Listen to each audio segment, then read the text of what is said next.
These are the tales and ramblings of two men, their dream of running a successful food truck business and life. We invite you along to join Josh and Skippy on this journey. This is Monday Morning Food Truck. So next one is near and dear to our hearts. Experiment with menu pricing. I'm pretty sure you just cherry pick these questions out and then added in buffer questions in between. I'll screenshot it. No, actually, this one's kind of interesting. Keep in mind that prices that end in quote unquote 9 are often perceived as more attractive to customers. Yes. You believe that? Is that a There scientific? is proven psychology about it. Is that why gas is $3.99.9? Yes. That's why when you go to buy a car, they're never 14,000. They're 13,999. Okay. Because people see, for whatever reason, it's just a psychological thing.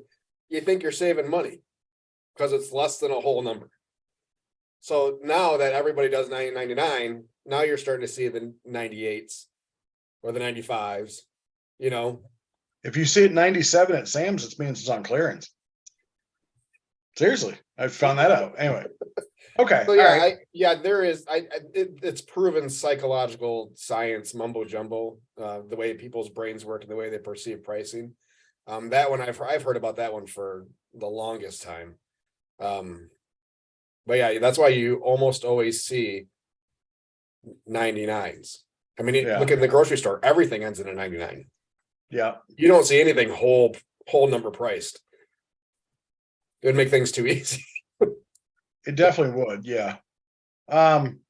So one of the comments on here says, great post. My partner and I frequently have these discussions. I'm in the camp of capturing as much revenue per sale than going for the long dollar on every item. We find we can generally get the customers to spend 20 to 50% plus or minus more if they feel they're getting a deal and don't want to miss out. We might take a hit on margins for the extra products, but come away with additional funds we likely wouldn't have earned otherwise. What do you think about that? It's almost like it's volume over margins. Yes. That's exactly where we are, you and I. Yeah. Okay. I'm an economy of scale guy. It's like, if I can sell 3 times more loaded max than you, I'm going to come out ahead. And I'm going to get my food out to more people, which then will generate, in theory, additional sales down the road. Okay. Versus trying to maximize the revenue for a smaller group of people. If that makes sense. Yeah, no, I absolutely not. It kind of actually. So I'm trying to reach more people at a lower price point. So it's not necessary. So it wasn't necessarily the value we're talking about. It's more of getting to more customers because of your price point. Yeah, and still being profitable at the same time. Yeah, it's still value. It's a higher value. Yes, but it's still being profitable at the same time while trying to reach as many people as possible. Correct. Yes. So I don't want to disclude people because of our pricing. And $2 for an item can definitely dissuade somebody from coming up to the truck and trying it. Is disclude a word? Yes. Just ask you. I don't know.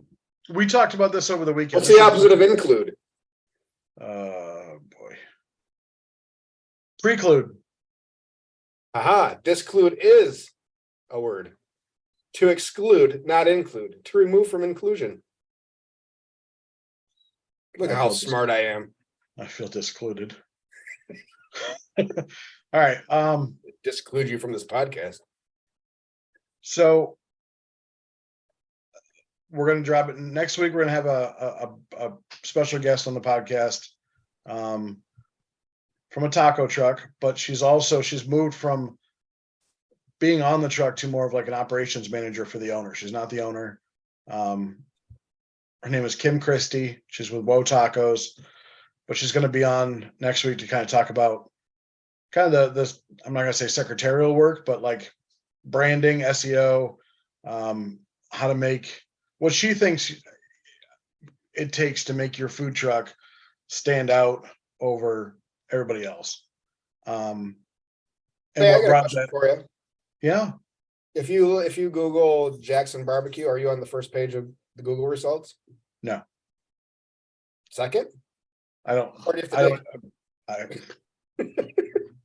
No, I mean, that all leads into that. I mean, that's what search engine optimization is all about. Yes. So I'm not on Places, I can tell you that. So the first ones that comes up to me is Yelp, the 10 best barbecue near Jackson, TripAdvisor, and then Facebook. And Facebook has a one that's no longer in business because unfortunately the owner died. Wonderlog. One that's been in business forever. All right. No, an ad for one that's in Lansing. Yellow Pages. Is your website, yours is pbjsbarbecueco.com? Yeah. If I just do PBJ's barbecue, you're the first one on Google, Yes, I am. which is good. So I'm on the first page if I keep going all the way down. Well, I don't know that Google does different pages anymore, but yeah, I got you. I'm the same way. Yeah, I have to go down Shit, further they than don't that. do. Oh, I'd probably be on the second page. How about that? Yeah. Google doesn't have the page numbers anymore. It's a forever scroll. But yeah, I mean, you kind of get where a first page would end.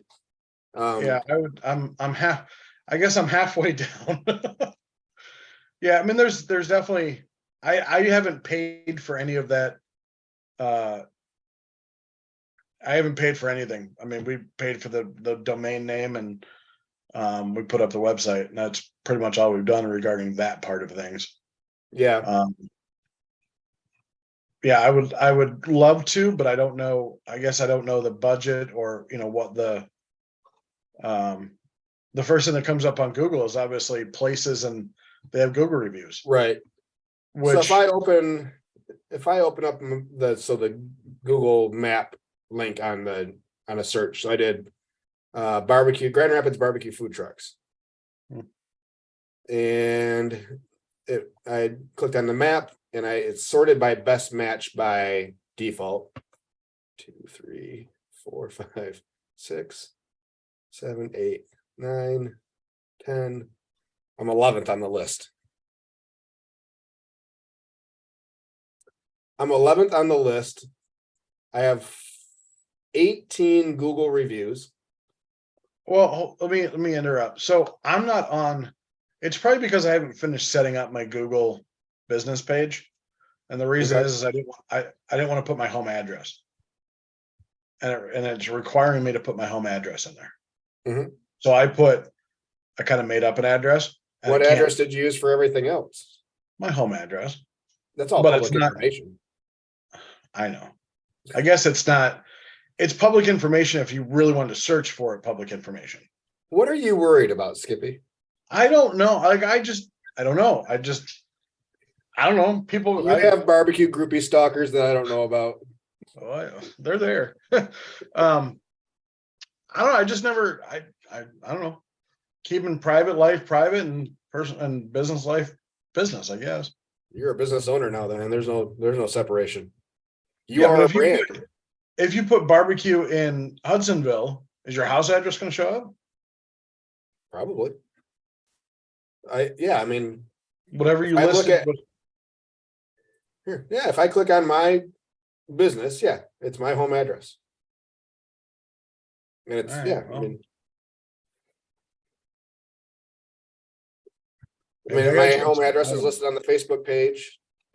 You said last week that you wanted to be you are the face of your business. That means anything you post on your personal Facebook page reflects your business. That's true. I would understand that. I mean, if you want to put your name out there as the head of the business and the face of the business, I think that's the best reason to have some separation. You know? I mean, not that people don't know that or can't find that I'm the owner, but yeah. So yeah, I'm 11th on this list with a 4.9 star ranking. Oh, 4.9. I have, what the heck? Some people. I have one 4-star review. Dang it. But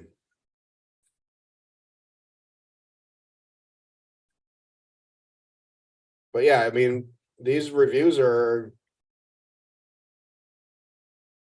I have 5 in the last year on Google. Excellent food in huge portions. Yeah, I don't know. Underpriced. They should be charging more. Skippy, did you create a fake account? No. Oh, I'm sorry. I only have 17 reviews. There is I have a review for a place called Smoking Butts Barbecue. I know it's the wrong place because they posted a picture of where they were. And it's got a banner on it. But I'll take it. It's a positive review, so it helps. Let's see, what was my 4-star? Let me see if I can find my 4-star review. And that was by a newspaper guy. So John Gonzalez, who works for M Live. He always did the best of Michigan tours. Gonzo, yeah. Gave us a 4-star, which I'll take. Well, you probably deserved it. Hey, man. I mean, this is the guy that said that American Char was the best barbecue restaurant in Michigan. I've never been there. Yeah. We had a group go there. Of the 6 of us, not one of us thought it was. I wouldn't put it in my top 5. So, but who knows? Maybe it was a bad day. Anyways, so yeah, I'm looking forward to talking to her. I mean, social is where it's at. Google AdWords is not the value that it used to be because it costs more now to buy that kind of exposure. I think for the dollar, and I this information I got from books that I've read and then podcasts, other podcasts and stuff, and I agree with it. Social media is the best money you can spend. Yeah, I mean, because you got to go where the eyes are. If you're looking at your phone, what are you looking at on your phone right now? I mean, I know you're not looking at your phone right now, but if you were to pick up your phone to waste time, what are you looking at? You go to social, or you go to any type of social media. Yep. Yeah, because I mean that's what it's what drives. I mean, how much does it cost to run an ad on TikTok? I don't know. Neither do I. I bet you it's cheaper than it is on Facebook. Probably. I bet you there's more eyes on TikTok right now than there are on Facebook. I look at when it comes to like ads and stuff like that. So the reason she actually gave me a call out of the blue, which I appreciate, and was kind of talking about I had posted somewhere that one of the places that I went last year wasn't having food trucks out this year, and she kind of she actually proactively wanted to share with me where I could go, where she thought I could do something or do business at. And it seems like this goes on a whole different tangent. I'm sorry, but that's okay. We'll hit this real quick, and then I want to hit on one other thing, and then we'll wrap it up. So, yeah, I hear so much thing about restaurants and how cutthroat the restaurant industry is, and I almost feel food trucks is the exact opposite. I almost think it's like we always say we have barbecue family. We have people that we compete with that would do anything for us. It seems like, I almost feel like food trucks is starting to be the same way.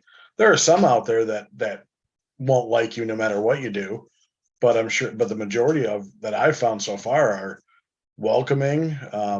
They're more apt to share successes and downfalls, and that way it helps your learning curve. And I think that's the fact that she just reached out to me out of the blue was awesome, and I thank her tremendously for that. Yeah, I've had moments where I've thought that there was a lot of similarities between the food truck life and the barbecue life. I think there is definitely people out there that don't feel that way. I mean, you've had beefs with territories. Just areas. It Yeah. just So, doesn't. I mean, I haven't come across that. Yeah, I mean, everybody's kind of out to help each other and look out for each other. And we have a group about, there's a Facebook group on this side for food trucks that's meant only for food trucks. And it's a, hey, look out for these locations type of thing. Yeah. You know, or these are locations that we've done really good. And that's when, I mean, when we were all doing subdivisions all the time and, Yeah. you know, so, I mean, just kind of sharing that kind of information is great. And yeah, I mean, there's definitely other food truck owners where I would be comfortable kind of hopping up on their back door and knocking and peeking my head in, and others that I wouldn't. I mean, yeah, please stay away from me. Don't come talk to me. I don't like anything that you are about or how you do it, and I don't need your energy. So Yeah. So yeah, it's for the most part, it's a great environment of collaboration. And I think trucks realize more than ever that we're better in numbers, even at locations. That I don't know that it's that far yet, but I think we're going to get there where two trucks, even if they're both entree trucks in one location, those two trucks can do more than they could on their own in that same location. That'll be another conversation for another day, because I got a buddy of mine who wants to do it all the time, and I'm hesitant. But I think because it looks more of an event. So if I'm and that's for drive-by people. If they see more than one truck, it looks like something's going on. I mean, I mean, even if you want to, I mean, partner up with a dessert truck, you know, that way you're not directly competing. Yeah. But you still have the visual of like a mini food truck rally everywhere you go. Yeah. I think those kind of partnerships can really, really benefit for those that do roadside on the daily basis. So Can see that. What do you want to touch base on? Goals, buddy. Oh boy. We are at the end of January. We are. How'd you do? I'm assuming you handed out flyers like a madman all month long. I would not classify it as a madman, but I did hit several businesses. Was obviously welcomed in, and and maybe it's just the way I probably talked about it, but if you hear a dog whining, I apologize. I don't. Good. It's more of I think people see a food truck and they just think food truck. That's all you are, is a food truck person. You're not a caterer, you're a food truck. So this year, I want to broaden my catering horizons and maybe talk more about that. Because pretty much everybody I talked to is like, oh yeah, you're the food. They knew who I was. Mm-hmm. Didn't know I catered, and then was like, oh, well, yeah, you're the food truck. We're gonna come down and see you in Food Truck Tuesdays. I'm like, oh, well, so it's like they pledged to come see me, but they didn't, pledge to order anything. Which I got to work on that. I've been a public speaker for a long time, and it baffles me how people take the way I say things sometimes, because I think I'm saying it normal, and other people take it in a complete different area. So I'm going to retool my flyer and work on that this month, since I really still don't have anything to do. I do have an event this month. Good. That February 9th one, or whatever day that was? No, I still don't know if I'm doing that one. Okay. But February 20th, the Michigan Nordic Fire Festival. Cool. Sounds fun. They just want me to cook sausage and mac and cheese. Awesome. Cheap. Mac and cheese, Viking food. I hope that you're getting some calls on stuff. I've been trying to send some stuff your way when I see it. There was a wedding that I was referred for in Jackson, and I gave them your information. So Oh, cool. that Appreciate was Saturday or Sunday. So hopefully you'll hear from them soon. Yeah. So what was so you did okay. You got something booked though, right? For your goal was to hand out flyers. Yeah, I mean, I got something booked. It was for a company holiday party, but that was in the beginning of the month. That was kind of a fell in my lap kind of thing. Yeah, that happens. I know. It's nice when goals just kind of come to you. That's what happens when you put stuff out in the universe, but I have about 10K booked this year so far. So okay, good. Need more. So what's your goal for February? Think about it.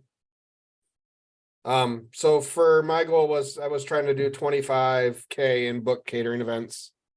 Again, there was something I was working on all through December with a company for 5 of their corporate picnics that finally came through in January and got them all locked in.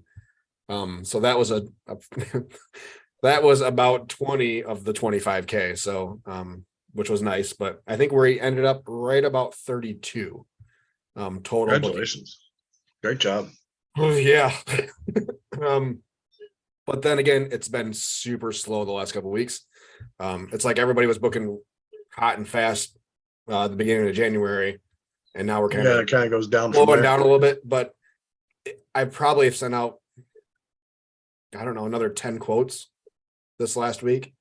That's good. So there's a lot out that I just need to get back in touch with people.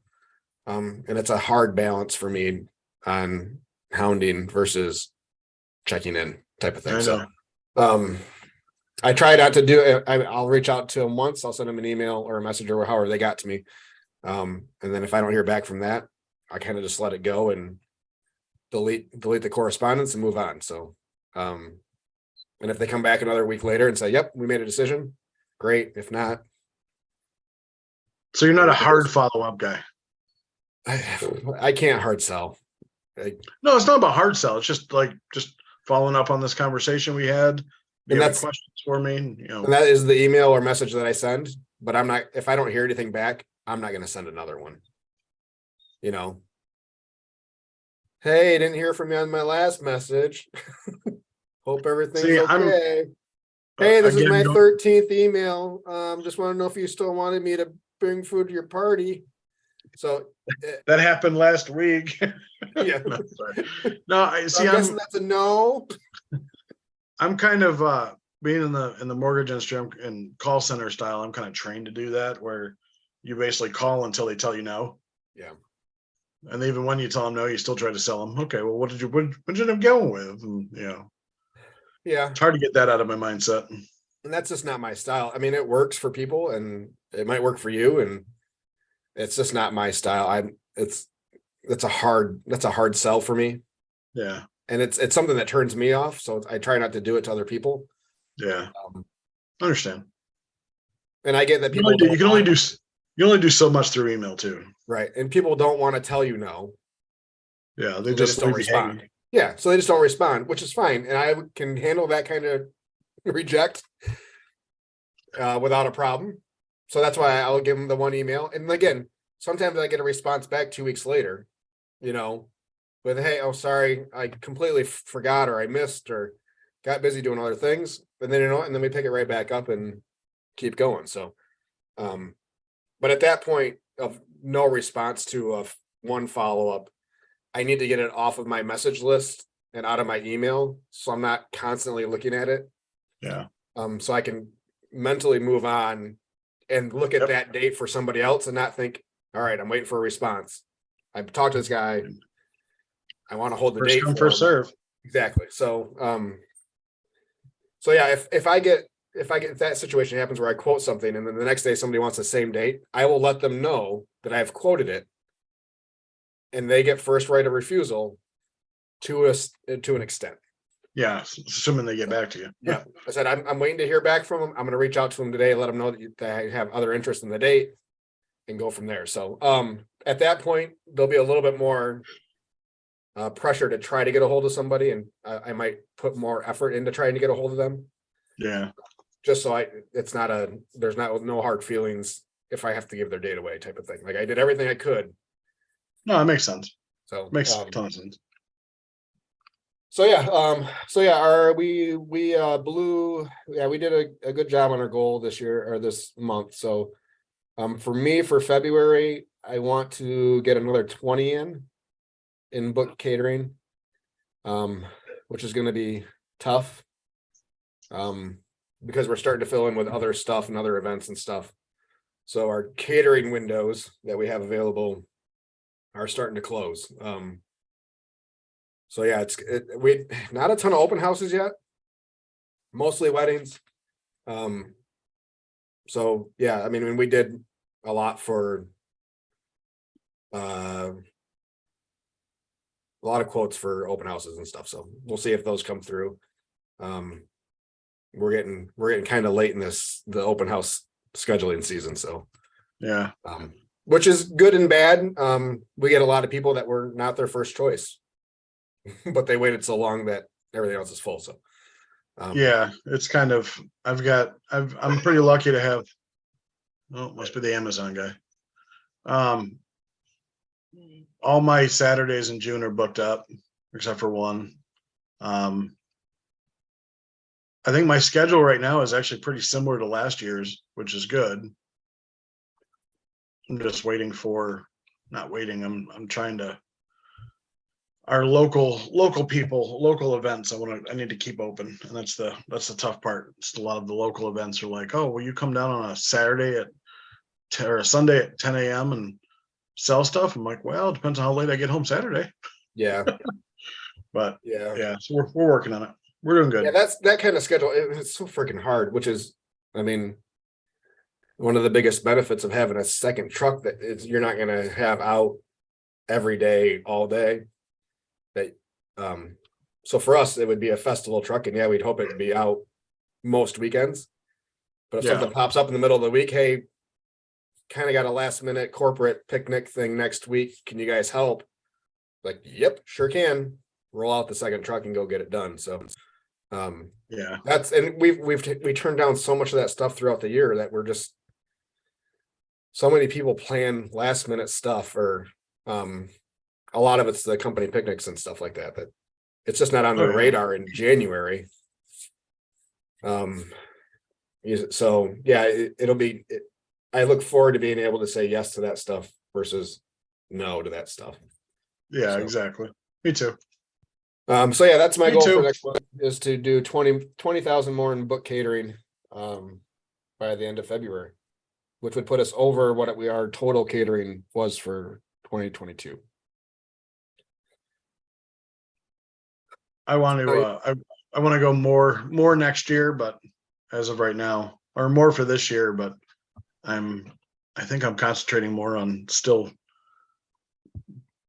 just vending setups, which I probably is not the money I should be chasing, but we're well, you're not chasing any money, Skippy.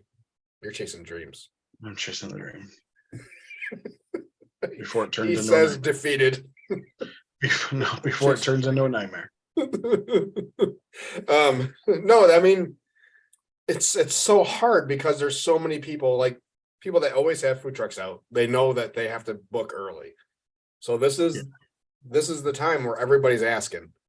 And everybody's putting out requests, and it's hard to try to pick and choose and hope that you're picking the right things.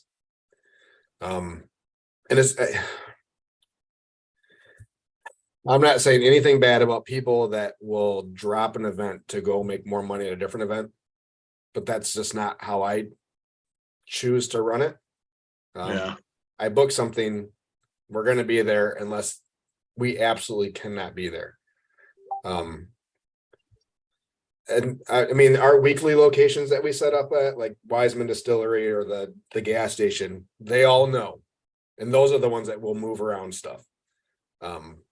If we get something that pops up, they're fine with us missing a week to go do something else. Yeah. So that expectation is kind of out there. So but if we book a festival or something, even if it's a small festival, and all of a sudden this big giant thing pops up, that's, I mean, potential to make more money, we're going to stick to our commitment, because next year I don't want to get passed up for that same festival that we might not have anything else going on that weekend, Yeah. So I sure. want to try to build quality relationships, and who knows, maybe there's something else that they have that they only want one truck for on a Santa parade or something like that. They're, a smaller event, but it's still a good thing that I want them to think of us as a quality, dependable truck that we're Absolutely. going to be somewhere, we're going to be there. So Absolutely. that's me. And I know there's other people that will drop events to go to other events, and that's fine. It makes opportunity for the rest of us. So. Jeez. Sorry. I got Yes, lost. my child. I got lost in a restaurant for sale in downtown. No, the side. So hold on. It's 2,000 square feet. They want $635,000 for it. That's not bad. Just remember, you polish a turd, it's still a turd. Do you have a kitchen? Oh yeah, no, yeah, it's full restaurant. Pass an inspection? It's currently working right now. Not bad. A lot of money, bud. A lot of money. Everything's a lot of money. It's a lot of money. Dreams are expensive. Dreams are expensive. 1.39 million for a 7,200 square foot building that serves pizzas and has a banquet hall. How about that one? You say banquet hall, I say storefront. Well, why couldn't you do a barbecue supply place out of a banquet hall that's attached? Oh, you absolutely could. Kind of like not an old country buffet, a Cracker Barrel type of thing. Well, this is a pizza place with a buffet, and it also has an arcade in it too. Ooh. I know. Well, that's worth it. Barbecue and arcade? Like, come on. All that stuff's going to my house. I'll make my rent off the quarters that go with it. Anyway, all right. Well, I had fun today. Did you have fun? I always have fun. I have never not had fun on one of these. Good. I think You sound happy. You're a little ornery this morning. Anyway, I wasn't ornery. Jesus Christ. We got the exact comments I expected us to get from the exact person I expected them to come from. So it wasn't a surprise to me. And at least it came in quick. Yeah, and I'm so happy that he listens first thing. So he is a loyal, dedicated listener, and he probably actually subscribes and follows on his listening platform of choice, which you all should do. So that way they're automatically downloaded to his device of choice and alerted when there is a new episode posted. Absolutely. Sure. For the rest of you out there that don't do that, you are missing out on so much of our podcast. I would say a couple other choice words, but I'm not allowed to say these. You just need to go do it now, please. Yes. So if you are not following and getting alerted to new episodes, then you are missing. I'm going to guess most of you missed out on at least one of the 3 episodes that dropped last week. Because you only saw the one at the top as the most recent and didn't even look past it. So not only that, but you started on the 3rd part of a 3-part episode. I will get better to have those reorganized, but I can't change them in the order. It's all about how they post. So he tries his best, folks. He tries his best. I do. But we appreciate all you listening. Make sure that you guys are still listening and sharing and liking and commenting, not only on our Facebook, but on the platform of your choice. We are listed as a top 1,000 business podcast in the country. Ooh, out of how That's many? impressive for a couple of guys that don't know how to run businesses. Well, we've got we didn't even start off with what episode this was. I don't even know. 29, I think. 29, yeah, okay. Yeah, I don't know. Yeah. Good luck. This one will be entitled "The One with the Crappy Comments." Just kidding. See? Told you he was pissy. The one where Bubba fires back. Just kidding, Bubba. We would love to have you on the show sometime. I think that would be a. I would almost. No, can't say it out loud. That would be our highest rated show ever. It would set the bar so high it would make me afraid to have you on, because there would be nowhere else to go but down. He's already got a complex. Let's not. He's already a diva. let's not make it anymore. Okay. But seriously, yes, we'd love to have him on at some point in time. Just not right now. We'll put a pin in that for He'll be later. one of those guys that calls us when he's down in Florida enjoying the nice weather. All right. You have a wonderful day. Let's get off You this. too, Skipward. Go do something. Have a good week. You just call me Hit those Squidward? goals. What? What'd you just call me? Skipward. Kind of like Squidward, but Skipward. Goodbye. I like the faux hawk. It's very nice. Bye, man. Goodbye.